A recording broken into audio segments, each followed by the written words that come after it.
வணக்கங்க. இந்த பிஜிலி வீடியோ இது நான் கொஞ்ச நாளாக பார்த்துக்கிட்டு இருக்கேன். எல்லாரும் மெசேஜ் பண்ணுறீங்க. அவர் மனைவி அவர் உடம்பு முடியாததை வச்சு காசு வாங்குறாங்க எல்லார்கிட்டயும். அப்போலாம் மெசேஜ் பண்ணுறீங்க. அதெல்லாம் ரொம்ப பெரிய தப்பு. அந்த மாதிரி பண்ணக்கூடாது. ஏன்னா நீங்கள் அவர் சாகிற நிலமையில படுத்து கிடக்குறாரு.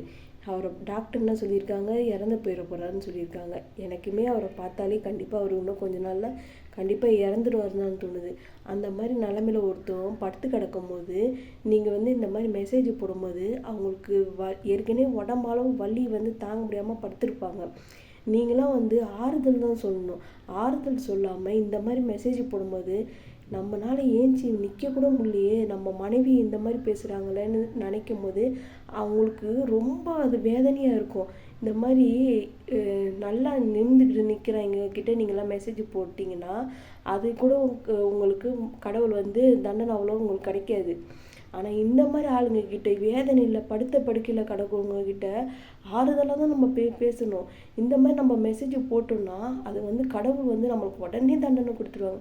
ஏன்னா அவங்க வழியில் இருப்பாங்க. மன அளவு நம்ம ஏஞ்சி நிற்க கூட முடியல, ஆனால் இந்த மாதிரி பேசுகிறாங்களே இவங்களாம் அப்படின்னு வேதனை அவங்களுக்கு ரொம்ப இருக்கும். ஏற்கனவே பணம் இல்லை, நம்ம இப்படி கிடக்குறோம். அந்த பையன், அவங்க பையன் இருக்கான், சின்ன பையன்.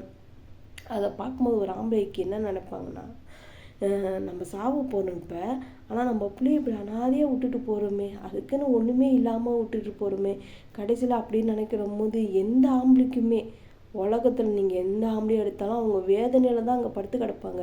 நல்லா படுத்து கிடக்க மாட்டாங்க. ஏன்னா இது எல்லா ஆம்பளைங்களுக்கும் புரியும்.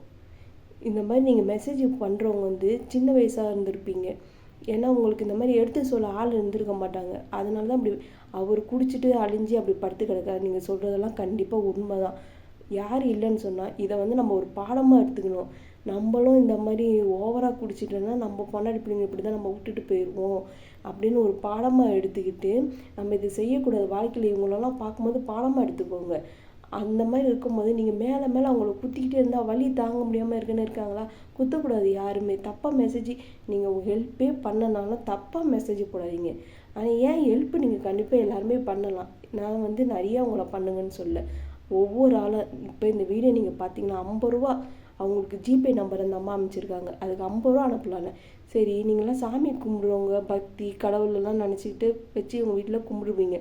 ஒரு நாளைக்கு அந்த பூ வாங்கி போகிறீங்களா, அதை கடவுளுக்கு போடாதீங்க, நிறுத்துங்க. ஒரு நாள் அந்த 50 ரூபா இருக்கும்ல இவங்களுக்கு கொடுத்துருங்க. கடவுள் என்ன பண்ணுவார், நீங்கள் அந்த பூ போட்டது அந்த சந்தோஷம் ஏற்றுக்க மாட்டார். இவங்களுக்கு நீங்கள் அனுப்புனீங்க பாருங்க 50 ரூபா, அதுதான் கடவுளுக்கு ரொம்ப சந்தோஷமாக இருக்கும். ஒருத்தர் மரண படுகையில் கிடக்கிறான், அவனுக்கு உதவி பண்ணணும் நம்ம எல்லாருமே. அதுக்கு தான் ஒரு இதுவாக இருக்கிறோம்ல. கண்டிப்பாக இந்த உதவி பண்ணுறதுக்கு நம்ம இருக்கணும். அவங்கள உபத்திரமாக பேசுறதுக்கு நம்ம இருக்கக்கூடாது. நம்ம வேதனைப்பட்டு என் வயிற்றுச்சலை கொட்டிக்காதீங்கன்னு சொல்லி அழுவும் போது அது நீங்களாம் ஈஸியாக எடுத்துக்கிட்டீங்க. அப்படி எடுத்துக்கவே கூடாது. ஏன்னா புருஷன் இப்படியே போட்டு பிள்ளைய பார்க்க முடியாமல் ஒரு பொம்பளை வேதனையில் உட்காந்துருக்கும் போது இன்னும் அந்த பொம்பளைய வேதனை படுத்த தாங்க முடியாதுங்க.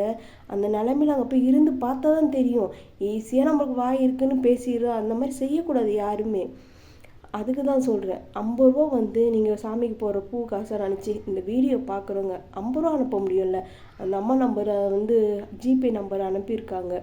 அது என்னன்னு நானும் அந்த நம்பரை இன்றைக்கி நைட்டு உட்காந்து தான் தேடணும். தேடிட்டு அந்த அம்மாவுக்கு இப்போ பேசுறது மட்டும் இல்லாமல் அந்த அம்மா நம்பரை தேடி நான் எடுத்து அந்த அம்மாகிட்ட போய் ஆறுதல் சொல்லி, ஃபோன்லேயே ஆறுதல் சொல்லி, நான் என்னால் முடிஞ்ச உதவி பணம் அவங்களுக்கு ஜிபேயை நானும் பண்ண தான் போகிறேன். கண்டிப்பாக அந்த அம்மா கிட்ட பேசிட்டு ஆறுதல் நாங்களாம் இருக்கிறோம், கவலைப்படாதீங்கம்மான்னு சொல்லிட்டு ஜிபே பண்ணுவேன். இந்த மாதிரி நீங்கள் உங்களால் முடிஞ்சால் மற்றவங்களுக்கு 50 ரூபா தான் சொல்கிறேன், நிறைய இல்லை, 50 ரூபா இல்லை 100 ரூபாவோ ஒரு ஜிபே டக்குன்னு உடனே நமக்கு 50 ரூபா செய்கிறவங்களுக்கு உதவியாக இருக்கும், ஒரு சந்தோஷமாக இருக்கும்.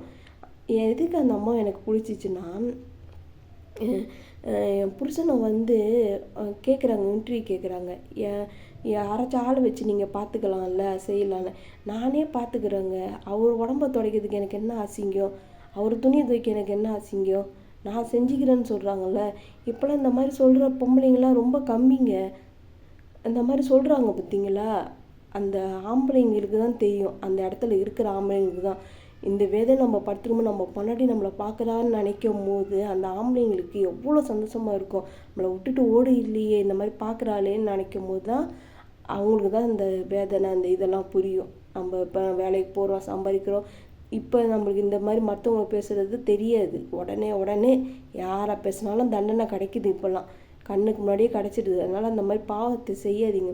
ஏன்னா உங்களுக்கு யாராவது சொல்லியிருக்க மாட்டாங்க. நீங்கள் எல்லாரும் ஒன்றும் கெட்டவங்கன்னு நான் சொல்கிறதுக்கு இல்லை, கெட்டவங்க யாருமே இல்லை அந்தளவுக்கு. இந்த மாதிரி சொன்னால் புரிஞ்சுப்பீங்க, எல்லாரும் எடுத்து செய்வீங்க, அவ்வளோதான். சொல்கிறதுக்கு அந்தளவுக்கு ஆள் இல்லை. அதனால் நீங்கள் ஏதோ பேசி போட்டுருப்பீங்க. குடிக்கிறது ரொம்ப தப்பு தான், நானும் இல்லைன்னு சொல்லலை. குடிச்சிட்டு ஒரு வேதனை பட்டுக்கிட்டு இருக்காரு. குடித்ததுக்கு தானே இப்போ வேதனைப்படுறாரு, அனுபவிக்கிறாருல்ல, அவ்வளோதான். அவர் வேதனையை அவர் அனுபவிச்சுக்கிட்டு போட்டோம். அதை நம்ம குத்தம் சொல்லி குறை சொல்லி பண்ணக்கூடாது. இது நம்ம பாடமாக எடுத்துக்கணும் எல்லாருமே, அவ்வளோதான். அப்புறம் விஜய் சித்துன்னு எல்லாரும் கேட்குறீங்க, அதையும் நான் சொல்லணும்னு நினைக்கிறேன். ஏன் நீங்கள் எல்லாருமே வென்றி எடுக்கிற யூடியூபர்லாம் விஜய் சித்து வந்தாரா எதுக்கு அந்த கேள்வி கேட்குறீங்க? என்ன அவர் மட்டும் எடுத்து பார்க்கணுன்னு தலையெழுத்து?